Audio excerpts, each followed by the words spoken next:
Good evening. तो आज मैं जिस कंपनी को कवर करने जा रहा हूँ उसका नाम है बेक्टर फूड स्पेशलिटी। ये बेसिकली आपके बेकरी और जो कुकीज़ से रिलेटेड प्रोडक्ट होते हैं उन्हीं में डील करती है। तो दिल्ली बेस्ड कंपनी है और नॉर्थ इंडिया में एक्सपेंड होने के बाद ये धीरे धीरे वेस्ट और साउथ में जा रही है। तो अभी इसके लिए स्कोप बहुत है ग्रो करने के लिए, क्योंकि 10,000 करोड़ का इसका मार्केट कैप है। तो अभी पूरा पैन इंडिया पड़ा हुआ है। जैसे जैसे एक्सपेंड करते जाएंगे तो इस कंपनी में स्कोप है। अगर आप इसके फंडामेंटल देखेंगे तो कहीं भी कोई दिक्कत है नहीं है। 200 करोड़ अगर इसके पास डेट है तो 107 करोड़ रुपए कैश इसके बैलेंस शीट में भी पड़ा हुआ है। तो डेट इसके लिए कंसर्न नहीं है 10,000 करोड़ मार्केट कैप के साथ। दूसरा, इसके साथ अगर आप देखेंगे तो लगभग 3 साल में इस कंपनी ने 22 या 23% की ग्रोथ दिखाई है। और अगर अभी क्वार्टरली Q2 के रिजल्ट्स की बात करूँ मैं तो 19.87 के करीब ये ग्रो की है। हाँ, इसके साथ एक कंसर्न ये है कि इनका जो नेट मार्जिन है वो लगभग 5% के करीब रहा है, सिंगल डिजिट का रहा है। तो वहाँ पे थोड़े कंसर्न है, वो मैनेजमेंट ने बताए थे, वो मैं अभी थोड़ा आगे जाके डिस्कस करूँगा।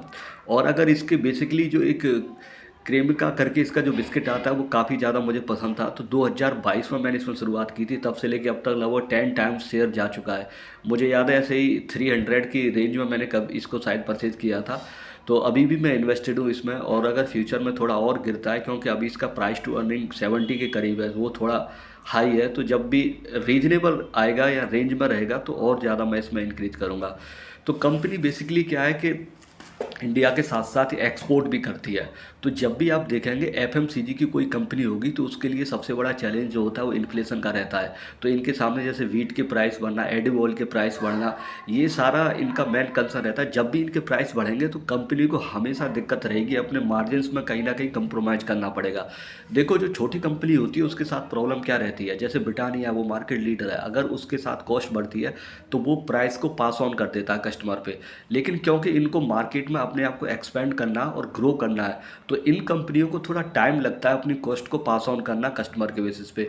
तो जब भी हाई इन्फ्लेशन वाला सिनेरियो रहेगा वहाँ पर इन कंपनियों को हमेशा दिक्कत होगी। तो अभी क्या है कि जैसे इनका जो अपना ब्रांड है क्रेमिका या जो बिस्किट वाला सेगमेंट है, तो वहाँ पे इनका फोकस ये रहता है कि नो मैदा नो ऑयल, ये पाम ऑयल वगैरह यूज नहीं करते अपने ब्रांड्स में। तो इस पे बहुत ज़्यादा एडवर्टीजमेंट करते हैं और इसी को ज़्यादा प्रमोट करते हैं ये। अभी कंपनी ने Q1 Q2 में जो रिजल्ट्स दिए उसमें इन्होंने बताया इन्होंने एक्सपोर्ट भी किया है। तो अगर मैनेजमेंट की कमेंट्री देखोगे तो रसिया और जो यूक्रेन का भी वॉर चल रहा है उसको लेके जो रेड सी में जो इनके फ्रेट के रेट है वो काफ़ी ज़्यादा हाई रहे हैं। तो उस वजह से इनकी जो कॉस्ट है, जो एक्सपेंसेस है, वो बहुत ज़्यादा बढ़ गए पिछले क्वार्टर के कंपैरिजन में। इसीलिए इनका जो नेट मार्जिन है वो काफ़ी इम्पैक्ट हुआ है। एबिटा फिर भी ठीक है इनका इस comparison to the last quarter.